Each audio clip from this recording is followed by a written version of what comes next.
Olá!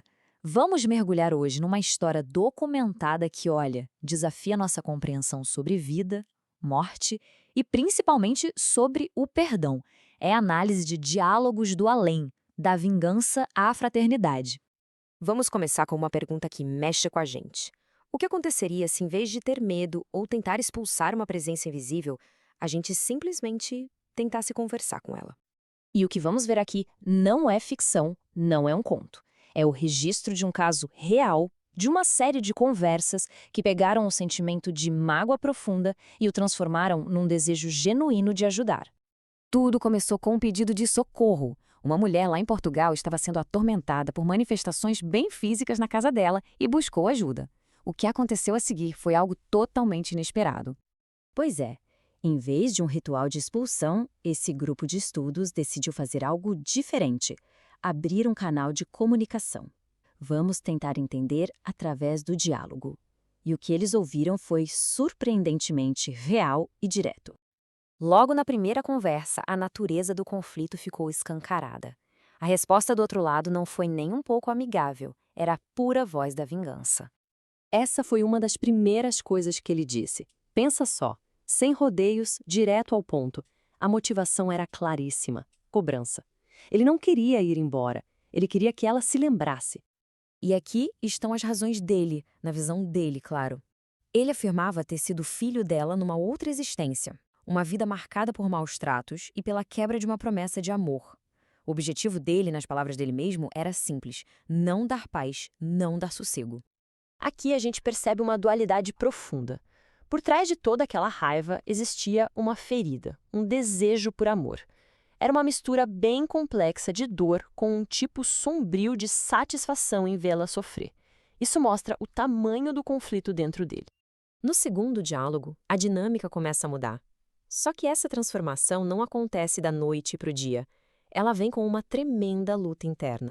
No começo dessa segunda conversa, o espírito, que agora se identifica como Carlos, ainda está na defensiva. Ele está mais esclarecido, como ele mesmo diz, mas não está convencido. Dá para sentir um sarcasmo na voz, uma barreira de rancor que ainda não caiu. E essa frase resume perfeitamente o estado dele. Já não é mais aquela explosão de ódio, mas sim um reconhecimento honesto de uma dificuldade que é de todo mundo, a de perdoar. E então, acontece. Acontece a virada. O momento crucial. Pela primeira vez em todo esse diálogo, ele para de só acusar e admite que a história tem dois lados. E essa admissão é o que vira o jogo de verdade.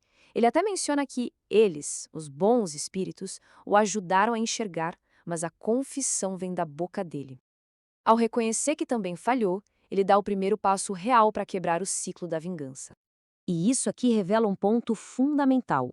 Quando perguntaram por que o diálogo com o grupo o ajudava tanto, ele explicou esse conceito de proximidade da experiência. Ele sentia que os vivos compreendiam a luta dele com o perdão, porque também passam por isso. Isso fazia o conselho parecer mais real, mais palpável para ele. E isso nos leva ao terceiro e último diálogo registrado. Aqui, a gente não vê mais o espírito vingativo, mas sim alguém que passou por uma profunda transformação interna.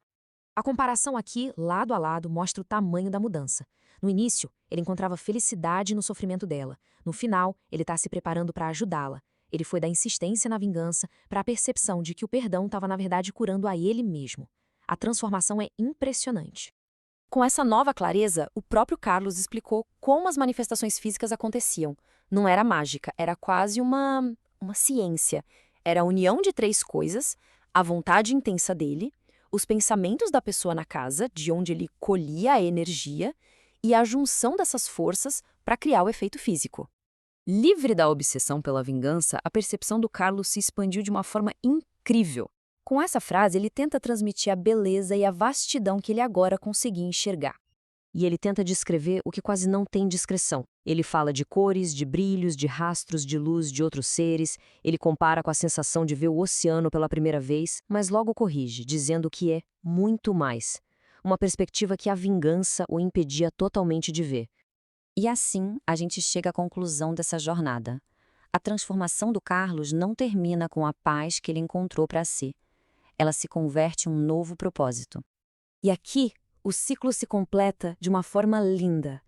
Ele assume a responsabilidade de ajudar outros, que estão presos na mesma escuridão em que ele se encontrava.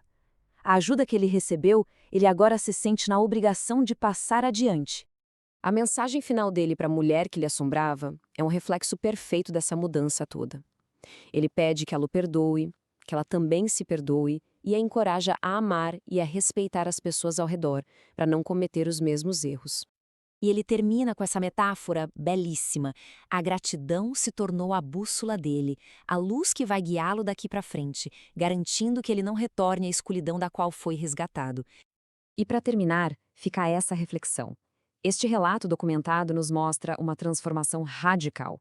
Se um ser, consumido pelo desejo de vingança por tanto tempo, pôde encontrar um caminho para a gratidão e para o dever de ajudar, o que isso diz sobre o nosso próprio potencial para perdoar e mudar, aqui e agora? Obrigada pela companhia.